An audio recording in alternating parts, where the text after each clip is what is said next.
It is my honor to welcome a good friend, a good personal friend, and a good friend of America to the Oval Office. It's the first formal visit I've had with any world leader since the terrible day a week ago. After the incident, after that day, I got a lot of phone calls, and one of the most meaningful phone calls of all was from Jacques Chirac, who expressed his concern for the American citizens. He expressed his desire to stand solidly with America during this terrible, terrible day. President Chirac understands that we have entered a new type of war. It's a war against people who hate freedom.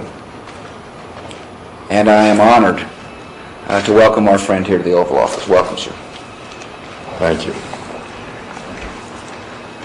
L'émotion des Français, vous le savez, a été immense, probablement sans précédent historique, devant ces événements dramatiques que l'on ne peut même pas qualifier, qui vont au-delà du crime. Et j'ai voulu dire au président Bush, qui est mon ami, et au-delà de lui, au peuple américain, d'abord la solidarité totale de la part de la France et des Français, la solidarité du cœur.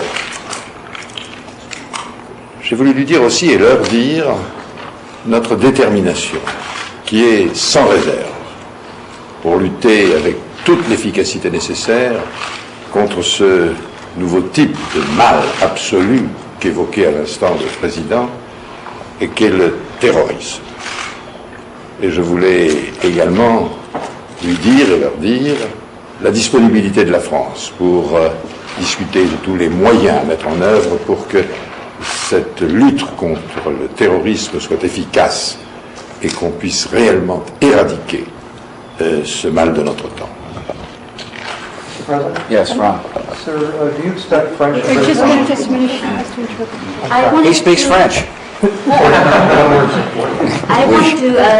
have come here to tell you of the emotion of France, of the French people, an emotion which has no precedent in history before this tragedy, which does not have a parallel. Indeed, it is a tragic event, something which is beyond crime. There are no words to qualify it. I wanted to tell President Bush, who is my friend, that we stand in total solidarity. We bring you the total solidarity of France and the French people. It is solidarity of the heart.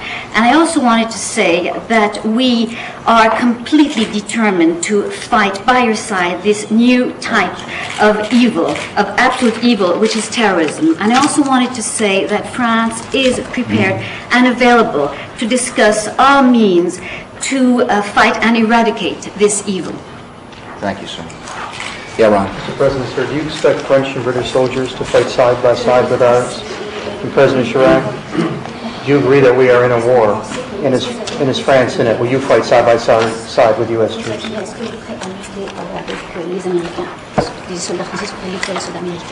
This is a new kind of war.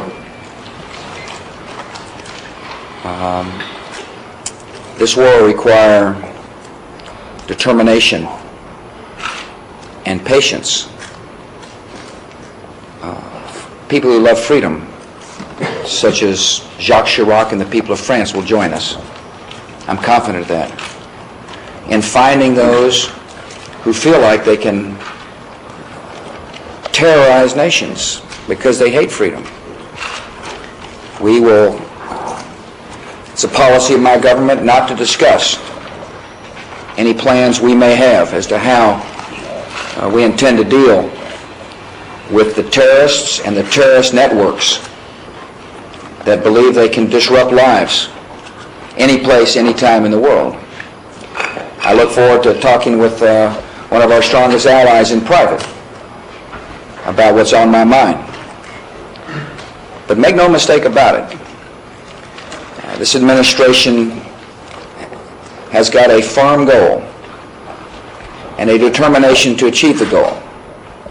and that is to rally the world toward a campaign to find terrorists, to smoke them out of their holes, and to get them, and to bring them to justice. And there's no doubt in my mind France joins with us in this most important campaign. Jacques Chirac has, this is my fourth meeting with this leader. He's a man of vision. He's a man who understands what I understand, that we've entered into a new era. And I feel confident that we're going to work in a collaborative way to achieve a common objective. If you love freedom, you must join with us, must join with America and France. That's the message of this meeting. And we will discuss ways that we can work in a way that'll achieve the goal. And there's no doubt in my mind that we'll find solidarity with the French and the French government. Will your citizens fight over the shoulder with ours? Sorry, est-ce que les soldats français battront à côté des soldats américains? Je ne sais pas s'il faut utiliser le mot guerre. Ce qui est sûr, c'est que nous avons un conflit d'une nouvelle nature, qui est un conflit déterminant pour le maintien des droits de l'homme, de la liberté, de la dignité humaine, et que tout doit être mis en œuvre pour protéger ces valeurs essentielles qui sont celles de notre civilisation. Et donc, nous sommes naturellement disposés, je l'ai dit tout à l'heure, à être totalement solidaires, naturellement avec les États-Unis, et à faire tout ce qui, en concertation avec eux, nous apparaîtra utile ou nécessaire pour atteindre cet objectif vital pour la planète et qui est l'éradication du terrorisme. J'ajoute que vous observerez que la quasi-totalité des responsables du monde d'aujourd'hui sont sur la même ligne. I don't know whether we should use the word war, but what I can say is that now we are faced with a conflict of a completely new nature. It is a conflict which is attempting to destroy human rights, freedom, the dignity of man. And I believe that everything must be done to protect and safeguard these values of civilization.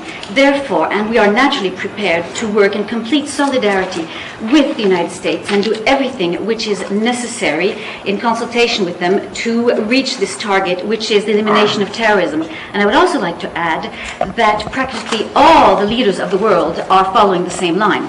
Mr. President, Christian Love of France 3, don't you think it's high time for the Occidental world to review in a very tougher way its relationship with a certain number of, let's say, Arabic countries which have been helping or harboring the terrorists? In my statement to our nation, I told the people of the United States that we would not only hold those who committed these horrible acts accountable, that we would also hold those accountable who harbored them, who fed them, who hide them. That's our policy. First of all, it is important to know that this is not a campaign against Islam.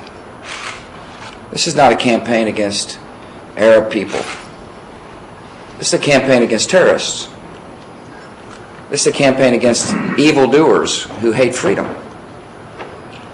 I have had, and I'm sure Jacques as well, has had strong statements of solidarity from governments in the Middle East.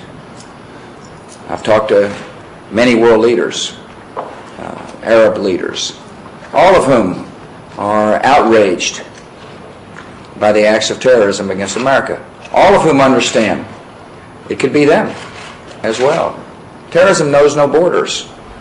And so I've been very pleased with the outpouring of support, and we will take the governments for their word, and we'll work with them to disrupt the finances, the travel, the communications. We will find them in their hiding places. and we'll get them moving, and we'll bring them to justice. Make no mistake about it. Mr. President, Yeah, Patsy. do you think the Middle East ceasefire will hold, and what do you think the next step should be for both the Israelis and the Palestinians?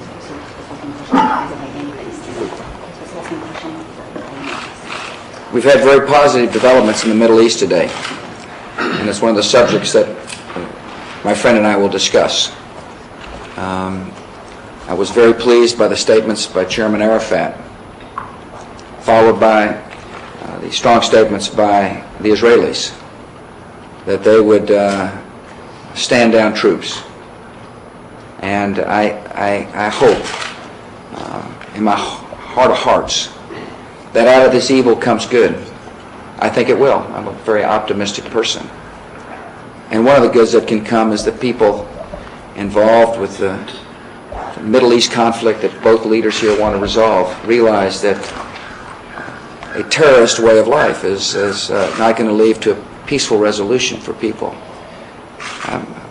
The next step, of course, is to stay involved in the region, is to work with both the Palestinians and the Israelis to encourage them to seize the moment, to hold Mr. Arafat to his word that he will fight violence, and to encourage the Israelis to sit down and have meaningful dialogue with the attempt to get into the Mitchell process. And it's a glimmer of hope that all of us hope that the parties involved will seize. Mr. President, how will this new war be fought, this new war against terrorism? It is new, and it's important for the world to understand that there are no beaches to storm, there are no islands to conquer, there are no battle lines to be drawn. It's a war that is going to take an international effort. It's going to take all of us to gather the necessary intelligence, the necessary information, to be able to find the location of terrorists, to work with governments to smoke them out of their safe houses, to get them moving, and then have the courage to bring them to justice. My government will commit whatever resources is necessary to be effective in this all-important cause. I repeat, we're fighting for liberty and freedom, a way of life that is so essential for mankind to be able to realize their full potential. And we are focused on achieving the goal. There's going to be a time when free nations settle into what is viewed as an ordinary life, and I hope that happens soon. I hope that happens soon. But make no mistake about it, my goal, my intentions will not diminish with time. I know that we are called to respond to terror now. This is the time. And the world is ready for leadership. And Jacques Chirac is ready to provide that leadership, as am I. I want to thank you all for being here. Thank you all.